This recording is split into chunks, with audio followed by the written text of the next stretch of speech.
আমি আর আগেও ছাড়বো, সমস্যা নেই। আচ্ছা, খুব লম্বা আলোচনা করার সুযোগ নেই। আপনারা জানেন প্রতিকূল আবহাওয়া, আমাদের মুহতারাম আমির মুফতি সৈয়দ মোহাম্মদ রেজাউল করিম শিক্ষার চর্ময় তিনি আলোচনা করবেন। আমাদের মুফতি হেদায়েতুল্লাহ খান আজাদি তিনিও কথা বলবেন। আমি সংক্ষিপ্ত 3টা কথা আপনাদের সামনে বলবো, মনোযোগ দিয়ে শুনবেন তো ইনশাআল্লাহ? বলেন না ইনশাআল্লাহ? বলেন। আচ্ছা, ইসলামের বয়স হয়েছে 1460 বছর। কয় বছর? 1460। এর ভিতরে ইসলামের প্রথম 13 বছর, যেটাকে আমরা বলি মাতৃ জীবন।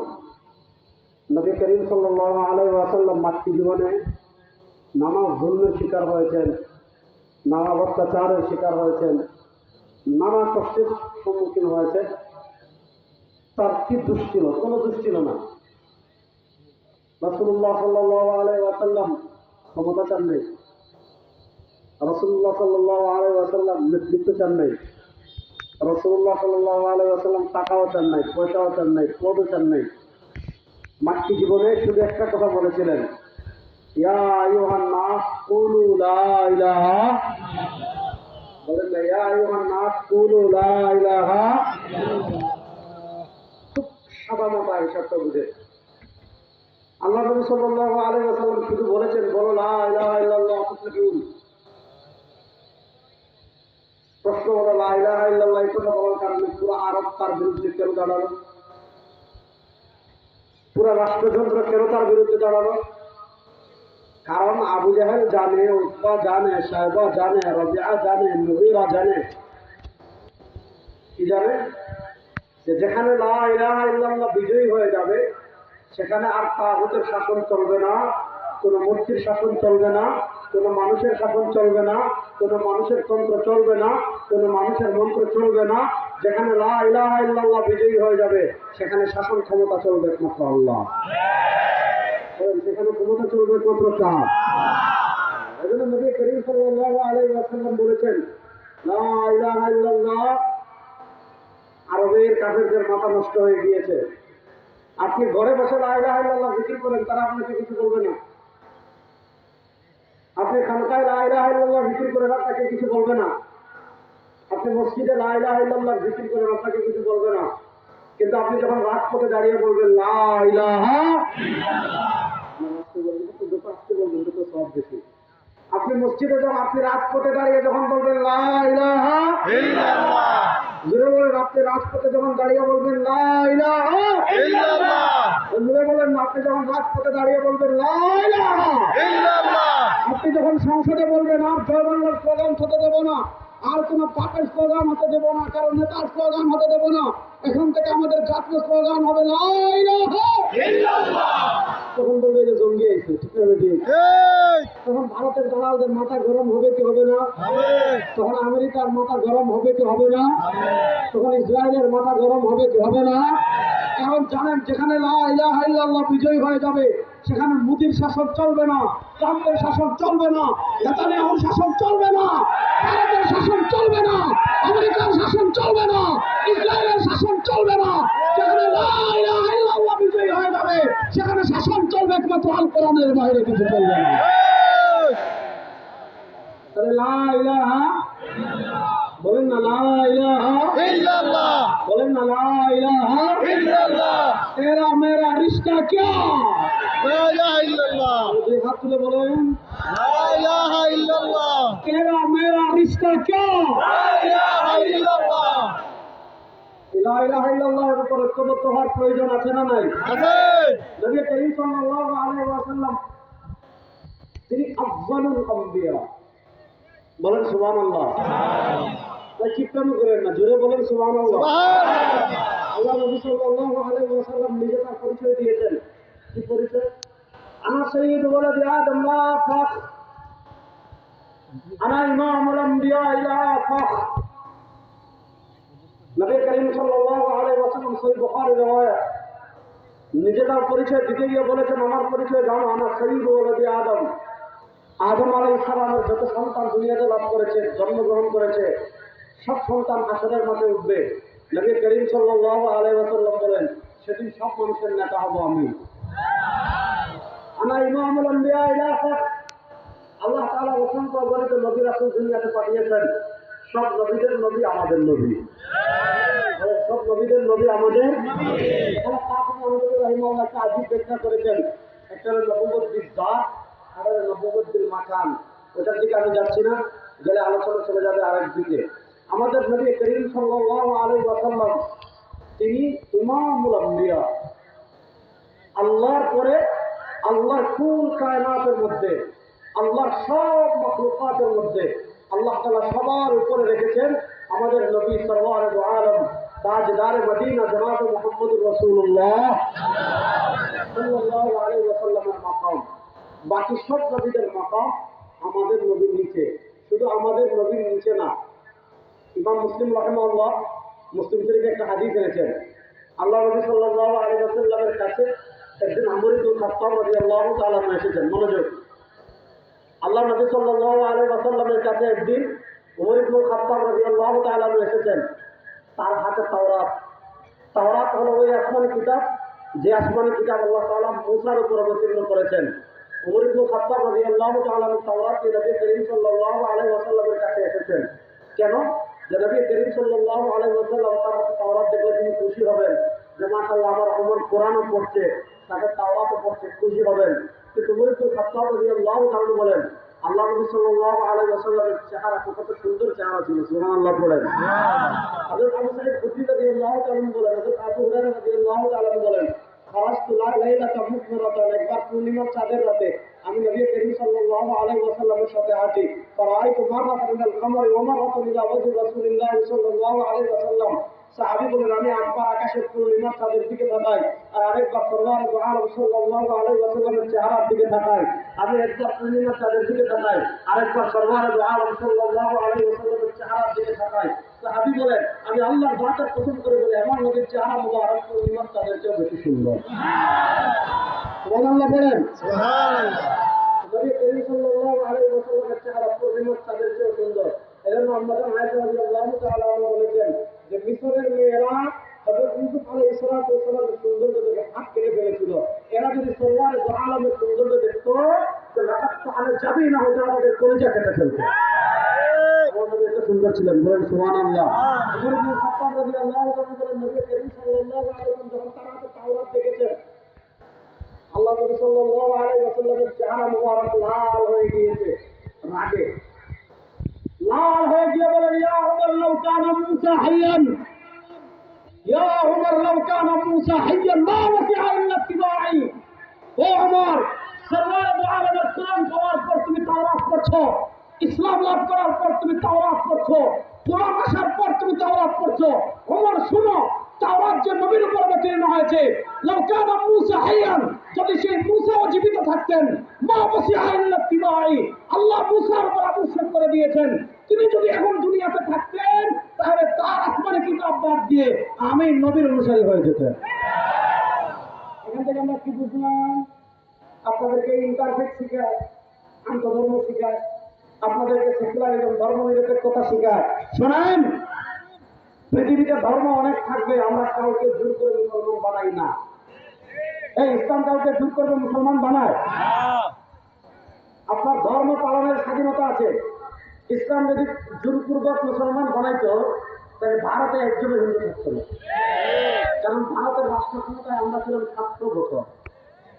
বলেন, ভারতের রাষ্ট্র ক্ষমতায় আমরা ছিলাম কয়শো বছর? 700 বছর। যুবকের কথা বলেন না, দেখি 700 বছর। ভারতের ক্ষমতায় আমরা ছিলাম কয়শো বছর? 700 বছর। প্রত্যেক দিন যদি একজন হিন্দুর অস্ত্র দেখে কালেমা পড়েছেন, তাহলে ভারতে হিন্দু থাকতো না। আপনার ধর্ম পালনের স্বাধীনতা আছে। আপনি হিন্দু হবেন হন, আপনি বৌদ্ধ হবেন হন, আপনি ইহুদি হবেন হন, আপনি খ্রিস্টান হবেন হন, আপনি নাস্তিক হবেন হন। আমাদের কাজ কি? আপনার কাছে দাওয়াত পৌঁছানো। বলবো, আপনি কোন দেবতা আপনাকে মুক্তি দিতে পারবে না, গরু আপনাকে মুক্তি দিতে পারবে না, চন্দ্র আপনাকে মুক্তি দিতে পারবে না, সূর্য আপনাকে মুক্তি দিতে পারবে না, তারকা আপনাকে মুক্তি দিতে পারবে না। যদি দুনিয়া আখিরাতে মুক্তি লাভ করতে চান, গ্যারান্টি এক স্লোগান, সেটা হলো লা ইলাহা ইল্লাল্লাহ। বলেন না, সেটা হলো লা ইলাহা ইল্লাল্লাহ। বলেন, সেটা হলো লা ইলাহা ইল্লাল্লাহ। বাস, দুনিয়াতে আপনি ধর্ম পালনের স্বাধীনতা আছে, মনে করেন, ভালো করে বুঝবেন, কিন্তু আকীদা ঠিক রাখতে হবে। পৃথিবীতে সত্য ধর্ম একটা, সেটার নাম ইসলাম। বলেন পৃথিবীতে সত্য ধর্ম একটা, সেটার নাম বলেন পৃথিবীতে সত্য ধর্ম একটা, সেটার নাম জোরে বলেন পৃথিবীতে সত্য ধর্ম একটা, সেটার নাম ইসলামের বাইরে যত তন্ত্র আছে, ইসলামের বাইরে যত মন্ত্র আছে, ইসলামের বাইরে যত ধর্ম আছে আপনি চাইলে পালন করতে পারেন, কিন্তু কোন তন্ত্র পরকালে আপনাকে মুক্তি দিতে পারবে না, কোন মন্ত্র আপনাকে পরকালে মুক্তি দিতে পারবে না। গণতন্ত্র পারবে না, কি ইহুদিবাদ পারবে না, খ্রিস্টবাদ পারবে না, হিন্দুত্ববাদ পারবে না, ধর্মনিরপেক্ষতা পারবে না, জাতীয়তাবাদ পারবে না, সমাজতন্ত্র পারবে না, কমিউনিজম পারবে না, কোন তন্ত্র মন্ত্র পৃথিবী আখেরাতে আপনাকে মুক্তি দিতে পারবে না। আখেরাতে মুক্তির গ্যারান্টি একটা তন্ত্র, একটা মন্ত্র, সেটা নাম ইসলাম। বলেন আখেরাতে মুক্তির গ্যারান্টি একটা, সেটার নাম বলেন আখেরাতে মুক্তির গ্যারান্টি একটা, সেটার নাম মাক্কি জীবনে নবী করিম সাল্লাল্লাহু আলাইহি ওয়াসাল্লামের কিছু ছিল না, তিনি অনেক মানে তাকে সাহায্য করার মতো কেউ ছিল না, কিন্তু আল্লাহ নবী সাল্লাল্লাহু আলাইহি ওয়াসাল্লামের দাওয়াতের ফ্লেভারটা কেমন ছিল। আমার নবী কত দাওয়াতের কাজ করেছেন, দিন নাই রাত নাই সকাল নাই সন্ধ্যা নাই, শুধু মানুষদেরকে লা ইলাহা ইল্লাল্লাহ দাওয়াত দেন, এত দাওয়াত দেন, আল্লাহ তাআলার মায়া লেগে গিয়েছে। আল্লাহ তাআলা কোরআনে আয়াত নাযিল করেছেন, ফালাআল্লাকা বাখিউন নাফসাকা আলা আসারিহিম ফালাআল্লাকা বাখিউন নাফসাকা আলা আসারিহিম ইল্লাম ইউমিনু বিহাদাল হাদিস আসাফা। ও আমার হাবিব, আপনি তো ইমামুল আম্বিয়া, ও আমার হাবিব আপনি তো আফজালুল আম্বিয়া, ও আমার হাবিব আপনার সম্মান আমি আল্লাহ বুলন্দ করে দিয়েছি, ও আমার হাবিব লাআল্লাকা বাখিউন নাফসাকা, মনে হচ্ছে আপনি নিজেকে নিজে নিঃশেষ করে দিবেন, আলা আসারিহিম, এই মুক্তার কাফেরদের পিছনে দাওয়াত দিতে দিতে দিতে দিতে দিন রাত এক করে আপনি নিজেকে শেষ করে দিবেন। নবী না, নিজেকে শেষ করবেন না। ইন্নাকা লা তাহদি মান আহবাবতা, ও নবী আপনি যাকে ইচ্ছা তাকে হেদায়েত দিতে পারবেন না। হেদায়েত দেওয়ার একমাত্র মালিক কে? আল্লাহ। বলেন না, হেদায়েত দেওয়ার মালিক কে? আল্লাহ। ইমাম ইবনে হিশাম, ভালো করে বুঝেন, ইমাম ইবনে হিশাম রাহিমাহুল্লাহ আল্লাহ নবী সাল্লাল্লাহু আলাইহি ওয়াসাল্লামের সিরাতের প্রথম কিতাব লিখেছেন, ওটার নাম হলো সিরাত ইবনে হিশাম। সিরাতের প্রথম কিতাব সিরাত ইবনে হিশাম। সময় খুবই কম, ভালো করে শুনবেন, কয়েকটা কাঁচা মানে একদম কয়েকটা শিরোনাম শুধু বলে যাবো, মাথায় বসাবেন। সিরাত ইবনে হিশাম আল্লাহ নবী সাল্লাল্লাহু আলাইহি ওয়াসাল্লামের একটা ঘটনা ইমাম ইবনে হিশাম রাহিমাহুল্লাহ এনেছেন। দেখেন, আমাদের দেশে ফল কাটার একটা মৌসুম আছে, ধান লাগানোর একটা মৌসুম আছে, ধান কাটার একটা মৌসুম আছে, বৃষ্টির একটা মৌসুম আছে, ওয়াজের একটা মৌসুম আছে, সবকিছুর একটা মৌসুম আছে। নবী করিম সাল্লাল্লাহু আলাইহি ওয়াসাল্লাম দাওয়াতের যে কয়েকটা মৌসুম ছিল তার ভিতরে একটা ছিল হজের মৌসুম। হজের মৌসুম কেন দাওয়াতের মৌসুম ছিল? হজে এখন যখন সারা দুনিয়া থেকে মানুষ যায়, নবী করিম সাল্লাল্লাহু আলাইহি ওয়াসাল্লামের যুগেও সারা দুনিয়া থেকে হজে মানুষ আসতো। আল্লাহ নবী সাল্লাল্লাহু আলাইহি ওয়াসাল্লাম বিভিন্ন পয়েন্ট নির্ধারণ করতেন, যেমন কাফেলা এই দিক থেকে আসবে, মদিনার কাফেলা এই দিক থেকে আসবে, ওই দিক থেকে কাফেলা এই দিক থেকে আসবে। আল্লাহ নবী সাল্লাল্লাহু আলাইহি ওয়াসাল্লাম পয়েন্টগুলোতে দাঁড়িয়ে থাকতেন। মদিনার কাফেলা আসতেছে, আল্লাহ নবী সাল্লাল্লাহু আলাইহি ওয়াসাল্লাম খবর পেয়েছেন, আল্লাহ নবী সাল্লাল্লাহু আলাইহি ওয়াসাল্লাম খবর পেয়েছেন মদিনার কাফেলা আসতেছে, আল্লাহ নবী সাল্লাল্লাহু আলাইহি ওয়াসাল্লাম দাঁড়িয়ে আছেন। মদিনা থেকে বিরাট কাফেলা যখন এসেছে, আল্লাহ নবী সাল্লাল্লাহু আলাইহি ওয়াসাল্লাম হাত দিয়ে তাদেরকে থামতে বলেছেন। আর নবী করিম সাল্লাল্লাহু আলাইহি ওয়াসাল্লামের চেহারা মুবারকের সৌন্দর্য তো আগে আমি বলেছি, আর আমার নবী সাল্লাল্লাহু আলাইহি ওয়াসাল্লামের শরীর মুবারকের ঘাম মুবারক কেমন ছিল। হযরত আসমা বিনত আবু বকর রাদিয়াল্লাহু তাআলা বর্ণনা ইমাম তিরমিজি রাহিমাহুল্লাহ শামাইলুল মুহাম্মাদিয়া, যেটাকে আমরা শামাইলুল তিরমিজি বলি, ওটাতে এনেছেন। উনি বলেন নবী করিম সাল্লাল্লাহু আলাইহি ওয়াসাল্লাম যখন ঘামতেন, সাহাবায়ে কেরাম সেই ঘাম মাটিতে পড়তে দিতেন না, সাহাবায়ে কেরাম শিশি নিয়ে অপেক্ষা করতেন। কেন? আল্লাহ নবী সাল্লাল্লাহু আলাইহি ওয়াসাল্লামের ঘাম মুবারক শিশিতে সংরক্ষণ করতেন।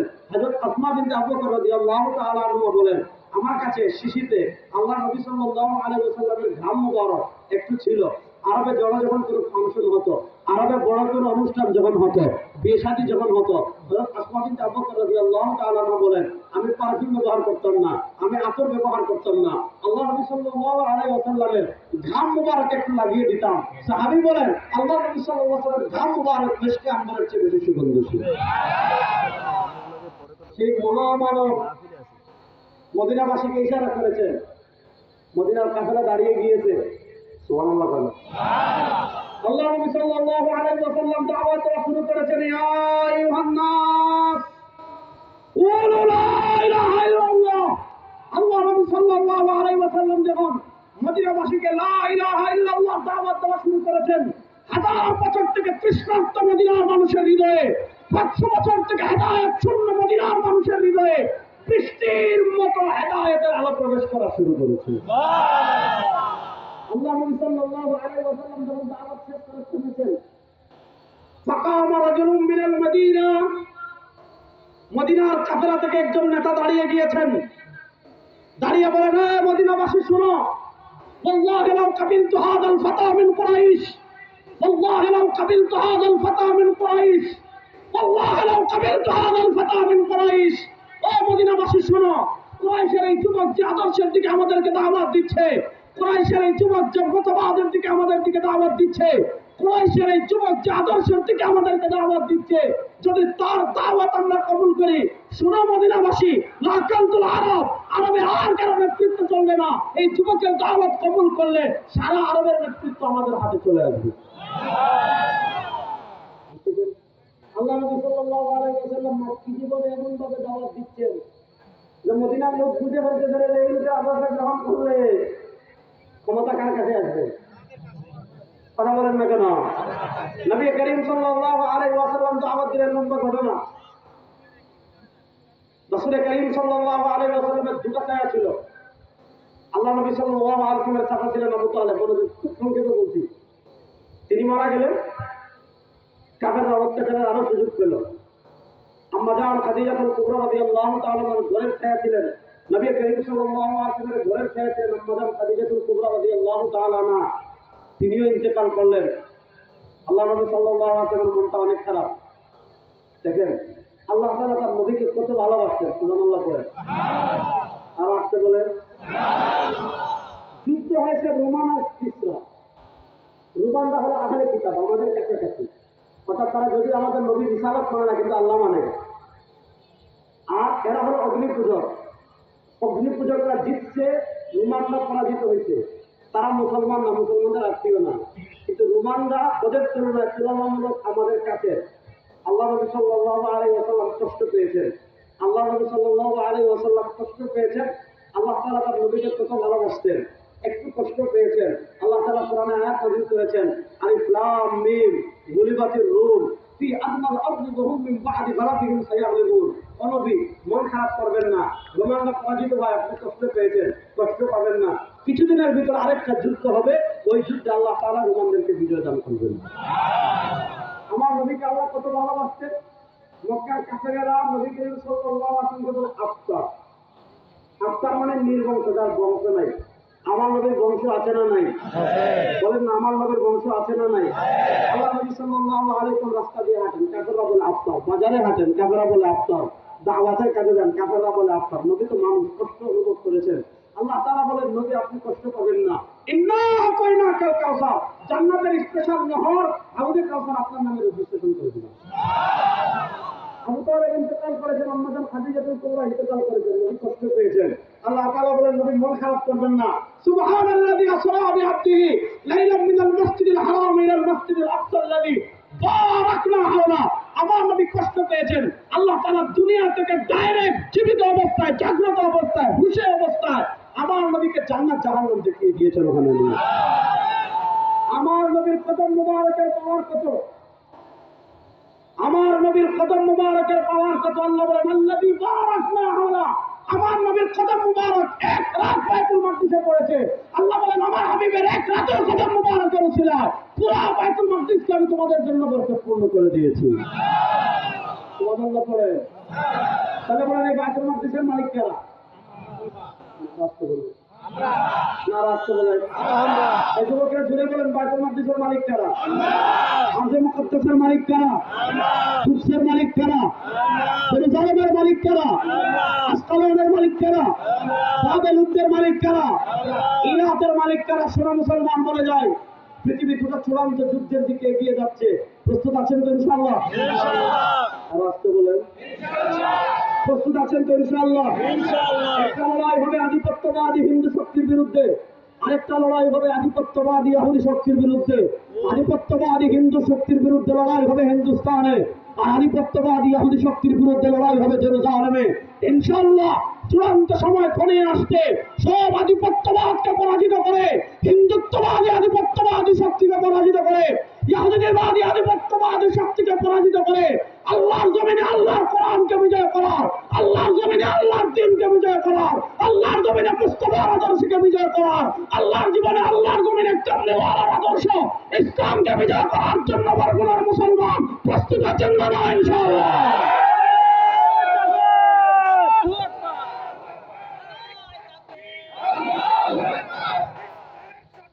হুশিয়ার সাবধান। নবী করিম সাল্লাল্লাহু আলাইহি ওয়াসাল্লাম মেরাজ থেকে চলে এসেছেন। সুবহানাল্লাহ পড়েন। আমার এখানে আমরা জাগ্রত না ঘুমে কে কে দেখে আসছেন? আমরা হুশে না বেহুশে? আহলুস সুন্নাহ ওয়াল জামাতের আকীদা হলো আমরা যখন এখানে হুশে জাগ্রত অবস্থায় বসে আছি, মেরাজের রাতে আমার নবী হুশে জাগ্রত অবস্থায় জান্নাত জাহান্নাম দেখে এসেছেন। সুবহানাল্লাহ বলেন। পৃথিবীর আল্লাহ তাআলা মুসার সাথে কথা বলেছেন, ওয়া কাল্লামাল্লাহু মুসা তাকলিমা। আমার নবী ডাইরেক্ট জীবিত অবস্থায়, ডাইরেক্ট সোজা, ডাইরেক্ট হুশে আল্লাহর সুম্মা দানা ফাতাদাল্লাহ ফাকানা কাবা কাউসাইনি আওয়াজ। সেগুলোর উম্মত হয়ে আমরা খুশি না বেজার? খুশি তো। এখন নবীকে খুঁজে খাবারের ক্ষেত্রে দাওয়াত খাইতে গেছেন, যে দেখেন খাবারের উপর মিষ্টি নাই, খাবারের উপর মিষ্টি খাওয়ার নবীর সুন্নাত। জীবনের সব ক্ষেত্রে নবীর আদর্শ মানার প্রয়োজন আছে না নাই? বলেন لقد كان لكم في رسول الله أسوة حسنة من يطع الرسول فقد أطاع الله فلا وربك لا يؤمنون حتى يحكموك فيما شجر بينهم ثم لا يجدوا في أنفسهم حرجا مما قضيت ويسلموا تسليما। الله বলেছেন ইয়া আইয়ুহাল্লাযীনা আমানু আতিউ আল্লাহ ওয়া আতিউ রাসূল। আল্লাহ বলেছেন ইয়া আইয়ুহাল্লাযীনা আমানু লা তুকদ্দিমু বাইনা ইয়াদাইল্লাহি ওয়া রাসূলি। তোমার ঘরে নবীর আদর্শ লাগবে, তোমার ব্যবসায় নবীর আদর্শ লাগবে, তোমার রাজনীতিতে নবীর আদর্শ লাগবে, তোমার সংসদে নবীর আদর্শ লাগবে। কাল মার্ক্সের আদর্শ চলতে পারে না, আব্রাহাম লিঙ্কনের আদর্শ চলতে পারে না। কথা বুঝতে পারতেছেন? আল্লাহ নবী সাল্লাল্লাহু আলাইহি ওয়াসাল্লাম মেরাজ থেকে পুরা উত্তর সে ভালো জান্নাত জাহান্নাম দেখে এসেছেন। নবী করিম সাল্লাল্লাহু আলাইহি ওয়াসাল্লাম কেমনে গিয়েছেন? বুখারীর লম্বা হাদিস, যখন রজব মাস মেরাজের ঘটনা বলতাম, আমার সময় কম নেই, আমার কথা শুরু করতেই বলতে আপনি শেষ করে ফেলবেন, এজন্য আমার সময় খুবই কম, এজন্য মেরাজের ঘটনা বললাম না, রজব মাস হলে বলতাম। সর্বশেষ কাফেররা তখন দেখে কোনোভাবে আজকে আমাদের অবস্থা, আমরা একটা লাল চা খাই নেক্সট করতে আগে 100 টাকার একটা নোট পাই, এরকম ইমান দিয়ে কিছু করতে পারবেন না। সাহাবায়ে কেরামের ইমান কেমন ছিল? যত জুলুম করে ইমানের পাওয়ার বাড়ে, সুবহানাল্লাহ বলেন। যত অত্যাচার করে ইমানের পাওয়ার কমে না বাড়ে। কাফের আসর বসে সিদ্ধান্ত নিয়েছে, বড়জন কাফের আসর বসে সিদ্ধান্ত নিয়েছে, সরওয়ার দু আলম তাজদার মদিনা জনাব মুহাম্মদুর রাসূলুল্লাহ সাল্লাল্লাহু আলাইহি ওয়াসাল্লামকে দুনিয়া থেকে বিদায় করে দিবে। নাউযুবিল্লাহ বলেন। আল্লাহ নবী সাল্লাল্লাহু আলাইহি ওয়াসাল্লামকে আল্লাহ তাআলা মক্কা থেকে মদিনায় হিজরত করার নির্দেশ দিলেন। এই হিজরত থেকে আল্লাহ তাআলা আমাদেরকে কি শিক্ষা দিয়েছেন? আজকে এই ভারতের যারা আপনাদেরকে বলবে আমাদের জাতীয়তাবাদ বাঙালি, তারা ভারতের দালাল। বলেন তারা ভারতের দালাল, এরা মুদির দালাল। এই ভারতের দালালদেরকে সাইজ করার প্রয়োজন আছে না নাই? যুবকরা প্রস্তুত আছে তো ইনশাআল্লাহ? মুরব্বীরা হাত তুলে, যুবকদের কথা নাই, দেখছেন? প্রস্তুত আছেন তো ইনশাআল্লাহ? আল্লাহ কবুল করুন, সবাই বলেন আমিন। আমাদের পরিচয় আমরা মুসলিম, আমাদের পরিচয় আমরা মুসলিম। নবী করিম সাল্লাল্লাহু আলাইহি ওয়াসাল্লামের দেশীয় পরিচয় ছিল তিনি মাক্কি। কিন্তু যখন ইসলামের জন্য মক্কা উর্বর ছিল না, আল্লাহ নবী সাল্লাল্লাহু আলাইহি ওয়াসাল্লাম মদিনায় হিজরত করে সারা দুনিয়ার মানুষের কাছে এই মেসেজ দিয়েছেন, আমাদের কাছে দেশের চেয়ে বড় ইসলাম। আমরা দেশ ছাড়তে পারি, আমরা সম্পদ ছাড়তে পারি, আমরা স্ত্রী ছাড়তে পারি, আমরা পীর ছাড়তে পারি, আমরা বাপ ছাড়তে পারি, আমরা সব ছাড়তে পারি, ইসলাম ছাড়তে পারি না। ইসলাম ছাড়তে পারি না। আল্লাহ নবী সাল্লাল্লাহু আলাইহি ওয়াসাল্লাম মক্কা থেকে মদিনায় কি বিপদ সংকুল পথ, পুরা ঘর কাফেররা ঘেরাও করে রেখেছে তাকে হত্যার জন্য। আল্লাহ নবী সাল্লাল্লাহু আলাইহি ওয়াসাল্লাম রাদিয়াল্লাহু তাআলা বলেন, আলী চাদর মুড়ি দিয়ে শুয়ে পড়ো, মদিনায় দেখা হবে ইনশাআল্লাহ। আলী রাদিয়াল্লাহু তাআলা বলেন, এই রাতে আমার যত শান্তিতে ঘুম হয়েছে, আমার আর কোনো রাত্রে শান্তিতে ঘুম হয় নাই। কেন? আল্লাহ নবী বলেছেন মদিনায় আমার সাথে সাক্ষাৎ হবে, আমি নিশ্চিত হয়ে গিয়েছি মক্কার কাফেররা আমার একটা চুল স্পর্শ করতে পারবে না। সুবহানাল্লাহ। এই জন্য আল্লাহ তাআলা সাহাবায়ে কেরামকে ঈমানের মুক্তি বানিয়েছেন, বলেছেন আমিনু কামা আমানান নাস। কেন বানিয়েছেন ভিন্ন ব্যাখ্যা সেদিকে যাচ্ছি না। আল্লাহ নবী সাল্লাল্লাহু আলাইহি ওয়াসাল্লাম বিপদসংকুল পথে রওনা হয়েছেন। দেখেন আল্লাহ নবী সাল্লাল্লাহু আলাইহি ওয়াসাল্লাম জানেন তিনি যখন হিজরতের জন্য রওনা হয়েছেন কাফেররা তাকে ধাওয়া করবে। এজন্য দেখবেন মদিনা একদিকে, গারে হেরা আরেকদিকে, গারে সৌর আরেকদিকে। আপনারা জানেন আপনার রেজাউল করিম আবরার সাহেব এখানে মাহফিল শেষ করে ঢাকা যাবে। আপনি জানেন শিক্ষার চরমুনাই এখানে মাহফিল শেষ করে চরমুনাই যাবে। এবং আপনি যদি তাকে রাস্তায় অ্যাটাক করতে চান তাহলে বেটাকি থেকে চরমুনাই যাওয়ার যে সকল রাস্তা আছে ওই সকল রাস্তায় লোক দাঁড়াইবেন, বড়মুগুনায় যাওয়ার রাস্তার দিকে লোক দাঁড়াবেন না। আল্লাহ নবী সাল্লাল্লাহু আলাইহি ওয়াসাল্লামের আপনি মিয়া শুধু বুজুর্গি দিয়ে কিছু করতে পারবেন না যদি আপনার সৈনিক এবং যুদ্ধের প্রস্তুতি না থাকে। ঠিক না বেটে? আল্লাহ নবী সাল্লাল্লাহু আলাইহি ওয়াসাল্লাম গারে সৌরের দিকে কেন গিয়েছেন? গারে সৌর মদিনা থেকে উল্টা। কাফেররা মদিনার পথে ধাওয়া করবে তিনি জানেন, গারে সৌরের দিকে যাবে না। এজন্য আল্লাহ নবী সাল্লাল্লাহু আলাইহি ওয়াসাল্লাম এদিকে গিয়ে গারে সৌরে উঠেছে। কিন্তু বালু মাটিতে তো পায়ের দাগ থাকে। কাফেররা কিরে ঘর থেকে বেরোবে মদিনার দিকে না এদিকে গেল, কাহিনী কি করে যখন গর্তের মুখে আসছে সিদ্দিক আকবর রাদিয়াল্লাহু তাআলা আনহু কত বড় আশিক রাসূল ছিলেন, তিনি তার নিজের জন্য চিন্তা করেন না, আল্লাহ নবী সাল্লাল্লাহু আলাইহি ওয়াসাল্লামের নিরাপত্তা নিয়ে চিন্তা করেন। ইয়া রাসূলুল্লাহ, কাফেররা যদি আপনাকে পেয়ে যায় তাহলে কি হবে? ইসলামের বাতি আর কে জ্বালাবে? আল্লাহ নবী সাল্লাল্লাহু আলাইহি ওয়াসাল্লাম বলেন, লা তাহজান ইন্নাল্লাহা মা'ানা। আবু বকর তাদের ক্ষমতা থাকতে পারে, তাদের অস্ত্র থাকতে পারে, তাদের সৈন্য থাকতে পারে, তুমি চিন্তা করো না আবু বকর, আমরা দুইজন না, ইন্নাল্লাহা মা'ানা, আমাদের সাথে তৃতীয় আরেকজন আছেন, তিনি কে? বলেন না তিনি কে? বলেন না তিনি কে? আল্লাহ নবী সাল্লাল্লাহু আলাইহি ওয়াসাল্লামের সময় আল্লাহর কাছে দোয়া করেছেন। কি দোয়া? আল্লাহ তাআলা সূরা বনী ইসরাঈলে সেই দোয়ার কথা বলেছেন, রব্বি আদখিলনি মুদখালা সিদক ওয়া আখরিজনি মুখরাজা সিদক ওয়াজআলনি মিন লাদুনকা সুলতানান নাসীরা। মনোযোগ। আল্লাহ নবী সাল্লাল্লাহু আলাইহি ওয়াসাল্লাম আল্লাহর কাছে তিনটা দোয়া করেছেন। রব্বি আদখিলনি মুদখালা সিদক, আল্লাহ মদিনায় আমাকে শান্তি এবং নিরাপত্তার সাথে প্রবেশ করান।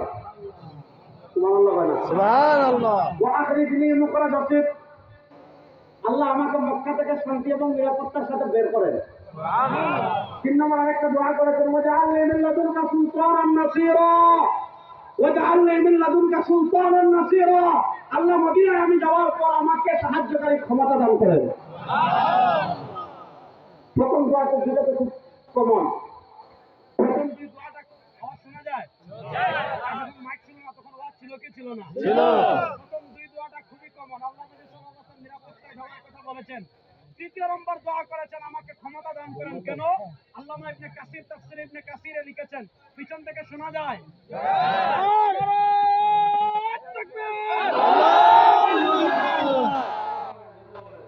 যে নবী আমাদের জন্য এত কষ্ট করেছেন সেই নবীর জন্য জীবন দিতে প্রস্তুত আছেন তো ইনশাআল্লাহ? প্রথম দুই দোয়াটা খুবই কমন। আল্লাহ নবী সাল্লাল্লাহু আলাইহি ওয়াসাল্লাম নিরাপদে বের হওয়ার দোয়া করেছেন, নিরাপদে প্রবেশ করার দোয়া করেছেন। 3 নম্বর দোয়া করেছেন, ওয়াজআলনি মিন লাদুনকা সুলতানান নাসীরা, আল্লাহ আমাকে ক্ষমতা দান করেন। কেন দোয়া করলেন? তাফসীর ইবনে কাসিরে আল্লামা ইমাম ইমাদুদ্দিন ইবনে কাসির রাহিমাহুল্লাহ লিখেছেন, তাফসীর ইবনুল তাবারিতে আল্লামা ইবনুল তাবারি রাহিমাহুল্লাহ হযরত কাতাদা হযরত মাকরুনের বক্তব্য লিখেছেন, তো তারা এটা ব্যাখ্যা করেছেন, লিইকামাতি হুদুদিল্লাহ ওয়া লিইকামাতি ফরাইদিল্লাহ ওয়া লিইকামাতি দীনিল্লাহ। আল্লাহ নবী সাল্লাল্লাহু আলাইহি ওয়াসাল্লাম মক্কায় 13 বছর পার করে তিনি এটা বুঝতে সক্ষম হয়েছিলেন যে আল্লাহর দ্বীন যদি পরিপূর্ণ প্রতিষ্ঠা করতে হয়, আল্লাহ তাকে যে ফরজ বিধানাবলী দিয়েছেন এগুলো যদি সব বাস্তবায়ন করতে হয়, আল্লাহ যে দণ্ডবিধি দিয়েছেন এগুলো যদি পরিপূর্ণ বাস্তবায়ন করতে হয়, ক্ষমতা লাগবে, ক্ষমতা ছাড়া সম্ভব না। এজন্য নবী করিম সাল্লাল্লাহু আলাইহি ওয়াসাল্লাম 3 নম্বর দোয়া করেছেন, আল্লাহ আমাকে সাহায্যকারী ক্ষমতা দান করেন। সুবহানাল্লাহ। রাখতে পারে মাদানী জীবন থেকে নিয়ে 1924 সাল, দীর্ঘ 1400 বছর, এক হিজরি থেকে নিয়ে 1400 বছর অথবা 1370-80 বছর, 1400 বছর থেকে একটু কম, মুসলমানদের ক্ষমতা ছিল কি ছিল না? এই যে মুসলমানদের একক ক্ষমতার পাওয়া, এটাকে বলে খিলাফত। বলে এটাকে কি বলে? বলে এটাকে কি বলে? খিলাফত। এই খিলাফত মানে একক শক্তি। এখানে দুটা শব্দ। পৃথিবীতে রাষ্ট্রের কনসেপ্ট দুইটা, কাফেরদের একটা রাষ্ট্র হবে আর সারা দুনিয়ার মুসলমানদের একটা রাষ্ট্র হবে, একজন শাসক হবে। এই সারা দুনিয়ার মুসলিম যে ভূখণ্ড আছে এটার প্রধান যিনি হবেন তাকে বলে খলিফা। তাকে কি বলে? খলিফা। দেখবেন আফগানিস্তানের তালিবানরা তারা খিলাফা নাম দেয় নাই, তারা নাম দিয়েছে আল ইমারাতুল ইসলামিয়া। দেখেন, খিলাফা হয় সারা দুনিয়ার সব মুসলমানকে নিয়ে, পৃথক একটা ভূমিতে খেলাফত হয় না। এখন পৃথিবীর বাস্তবতা যেটা, আপনি চাইলে বাংলাদেশ, ভারত, পাকিস্তান, উজবেকিস্তান, আপনি এদিকে যান। ভারত আমাদের দেশ নিয়ে কেন এত মাথা ঘামায় কারণ জানেন? বাংলাদেশ থেকে যদি আপনি পশ্চিম দিকে যান, প্রথম পাবেন পাকিস্তান, পাকিস্তান পরে পাবেন আল্লাহর মুজাহিদরা, আল্লাহর সিংহরা যে ভূমিতে বসবাস করে আফগানিস্তান, আফগানিস্তান পরে পাবেন উজবেকিস্তান, তুর্কমেনিস্তান, তাজিকিস্তান, ওদিকে গেলে পাবেন মিশর, ওদিকে গেলে পাবেন আপনার এই পুরা এদিকে সব কান্ট্রি হলো মুসলমানদের। ভারত জানে এদের সম্পর্কে যদি এদের সাথে হয়ে যায়, বাংলাদেশের উপর আর তাদের দাদাগিরি চলবে না। সম্পর্ক কার সাথে হবে না হবে এটা পরের কথা, কিন্তু দাদাদের দাদাগিরি চাপ চলবে না। দাদাদের দাদাগিরি চলবে আপনারা চান? দাদাদের আধিপত্যবাদী দেশ চলবে আপনারা চান?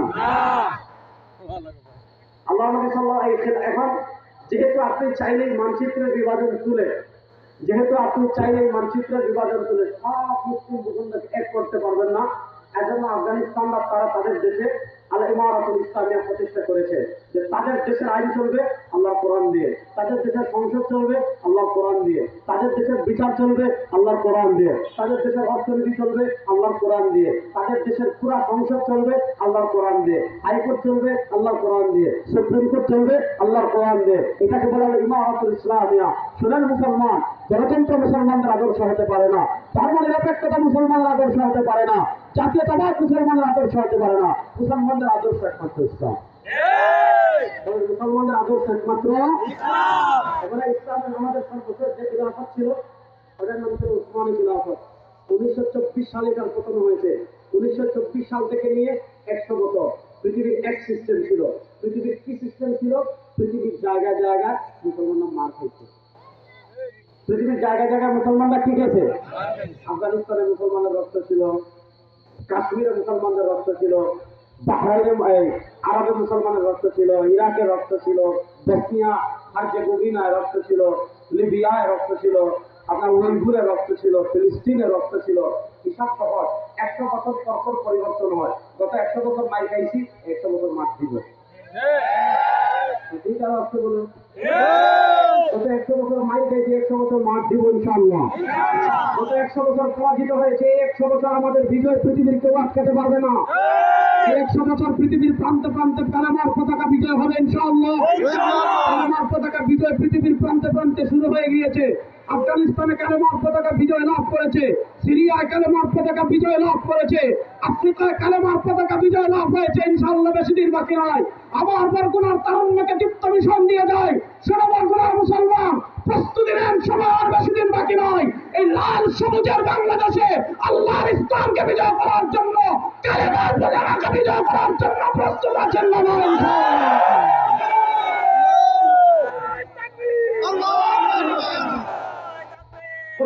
বুঝেন, আমাদের ভিতরে এই শতাব্দীতে ইসলামকে তারা রাষ্ট্র থেকে বিদায় করলো, আর আমাদের ভিতর নানা অর্থন্ত্র ঢুকাই দিছে, আমাদের ভিতর নানা মন্ত্র ঢুকাই দিছে, আর আমাদের ইসলামকে হিন্দু ধর্মের মতো অনুষ্ঠান নির্ভর বানিয়েছে।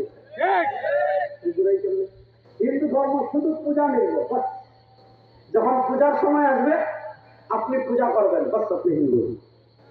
মা মুশকিল, পূজার বাইরে রাজনীতিতে ধর্ম পাবেন না, তাদের রাষ্ট্র পরিচালনায় ধর্ম পাবেন না, তাদের বিচার ব্যবস্থায় ধর্ম পাবেন না, তাদের অর্থনীতিতে ধর্ম পাবেন না, তাদের সমাজ নেতৃত্বে ধর্ম পাবেন না, তাদের পার্লামেন্টে ধর্ম পাবেন না, তাদের পররাষ্ট্রনীতিতে ধর্ম পাবেন না, তাদের উন্নয়নে ধর্ম পাবেন না। তাদের কাছে ধর্ম কোথায়? তাদের কাছে ধর্ম শুধু জাস্ট মন্দিরে, মন্দিরের বাইরে ধর্ম নেই। আপনি খ্রিস্টানদের কাছে যান, খ্রিস্টান রাজ্য যেগুলো আছে, খ্রিস্টান রাজ্য আমরা যেগুলোকে বলি, হযরত শেখুল ইসলাম উসমানী হাফিজাহুল্লাহ, তিনি তার হাকিমুল উম্মতকে সিয়াসি আফকার সে বইয়ে লিখেছেন।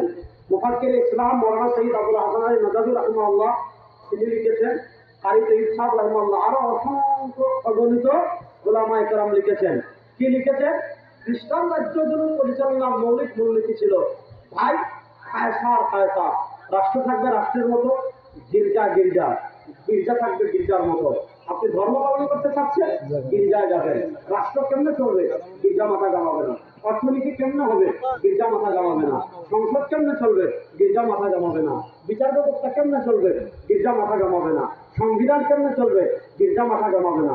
গির্জার কাজ শুধু ধর্ম পালন করা, রাষ্ট্র আলাদা, ধর্ম আলাদা। এবার বলেন, রাষ্ট্র আলাদা, ধর্ম আলাদা, এই চিন্তা মুসলমানদের না খ্রিস্টানদের? আমি একটা স্পষ্ট ফতোয়া দিতে চাই। আল্লামা জাহিদ কাউসারী রাহিমাহুল্লাহ তার হুকম মুআওয়ালাতি ফাসলিদ দ্বীন আনিদ দওলা সেখানে লিখেছেন, কোন মুসলমান যদি মনে করে রাষ্ট্র ধর্মের দরকার নাই, সংসদে ধর্মের দরকার নাই, বিচার ব্যবস্থায় ধর্মের দরকার নাই, অর্থনীতিতে ধর্মের দরকার নাই, কারণ মুসলিম ইদা তালাবা বিমিসলি যালিকা বিসালামাতি আকলিহি, কোন মুসলমান যদি সুস্থ মস্তিষ্কে এই কথা বলে ধর্ম আলাদা রাষ্ট্র আলাদা, তার ঈমান থাকবে না, সে মুরতাদ হয়ে যাবে। এর বিপরীতে আমাদের ইসলাম, ইসলামের সার্বজনীনতা অনেক দলিল আছে, সেদিকে যাচ্ছি না। আমাদের ইসলাম পুরোপুরি জীবন বিধান।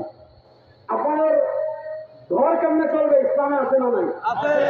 বুঝে বলেন, আমাদের ঘর কেমনে চলবে, ইসলামে আছে না নাই? সমাজ কেমনে চলবে, ইসলামে আছে না নাই? বিবাহ শাদী কেমনে করবেন, ইসলামে আছে না নাই? খাবেন কেমনে, ইসলামে আছে না নাই? ঘুমাবেন কেমনে, ইসলামে আছে না নাই? রাজনীতি কেমনে করবেন, এটা নাই? বুঝে বলেন, রাজনীতি কেমনে করবেন, ইসলামে আছে না নাই? অর্থনীতি কেমনে চলবে, ইসলামে আছে না নাই? হাইকোর্ট সুপ্রিম কোর্ট বিচার ব্যবস্থা কেমনে চলবে, ইসলামে আছে না নাই? সংসদ কেমনে চলবে, ইসলামে আছে না নাই? ইসলাম মানে জিকির করবেন, ইসলাম মানে নামাজ পড়বেন শেষ, ইসলাম মানে রোজা রাখবেন শেষ। আচ্ছা বলেন, যে ইসলামে নামাজ পড়া আছে, নামাজ কেমনে পড়বেন এটা যেমন ইসলামে আছে, রোজা কেমনে রাখবেন এটাও যেমন ইসলামে আছে, হজ কেমনে করবেন এটাও যেমন ইসলামে আছে, যাকাত কেমনে দিবেন এটাও যেমন যেমন ইসলামে আছে, বিচার ব্যবস্থা কেমনে হবে, ইসলামে আছে না নাই? এই আমাদের ধর্ম সেকুলার জন্য ঢুকে দিচ্ছে, ঢুকাইয়া বলে আপনার ব্যক্তি জীবনে ধর্ম রাখবেন, মসজিদে ধর্ম রাখবেন, মাদ্রাসায় ধর্ম রাখবেন, রাজনীতিতে ধর্ম আনবেন না, রাষ্ট্র পরিচালনায় ধর্ম আনবেন না, সংস্কার কমিশনে ধর্ম আনবেন না, অর্থনীতিতে ধর্ম আনবেন না। এগুলো মুসলমানদের কথা না, খ্রিস্টানদের কথা। শেষ কথা বলে যাই, অন্য তার থেকে আলোচনা করবো না, সব কথা বলে যাই, শেষ কথা বলে যাই। বাংলাদেশের বয়স 52 বছর হয়েছে, পৃথিবীর প্রান্তে প্রান্তে ইমারত ঢেউ লেগেছে, পৃথিবীর প্রান্তে প্রান্তে ইমারত ইসলামিয়ার ঢেউ লেগেছে। এই পৃথিবীর মানুষ বুভুক্ষের মতো তাকিয়ে আছে। এই সারা দুনিয়ার মুসলিম মুসলমানরা গণতন্ত্র দেখেছে, ফেল করেছে। সারা দুনিয়ার মুসলিম মুসলমানরা সমাজতন্ত্র দেখেছে, ফেল করেছে। সারা দুনিয়ার মুসলমানরা সেকুলারিজম ধর্মনিরপেক্ষতা দেখেছে, ফেল করেছে। সারা দুনিয়ার মুসলিম ভূখণ্ডে আবার নতুন করে ইমারত ইসলামিয়ার ঢেউ লেগেছে। সারা দুনিয়ার মুসলিম ভূখণ্ডে আবার ইসলামী রাষ্ট্র প্রতিষ্ঠার ঢেউ লেগেছে। আফগানিস্তানে ইসলামী রাষ্ট্র প্রতিষ্ঠা হয়েছে, সিরিয়া ধার প্রান্তে, আফ্রিকা ধার প্রান্তে, ইয়ামান ধার প্রান্তে, তুরস্ক ধার প্রান্তে পুরো পৃথিবীর মুসলমানরা আবার ইসলামের শিকড়ের দিকে ফিরে যাচ্ছে। আপনারা প্রস্তুতি নেন, 2024 ভারতের আধিপত্যবাদকে পরাজিত করেছি, ইনশাআল্লাহ বেশি দিন বাকি নয়, এই বাংলাদেশেও আমরা ইসলামী রাষ্ট্র প্রতিষ্ঠা করবো। আল্লাহ কোরআনকে বিজয় করবো ইনশাআল্লাহ।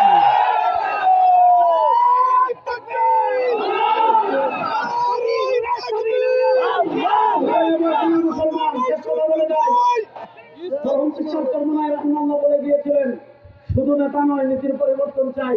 বাংলাদেশে নেতার পরিবর্তন অনেকবার হয়েছে, ক্ষমতার পরিবর্তন অনেকবার হয়েছে, চেহারার পরিবর্তন অনেকবার হয়েছে।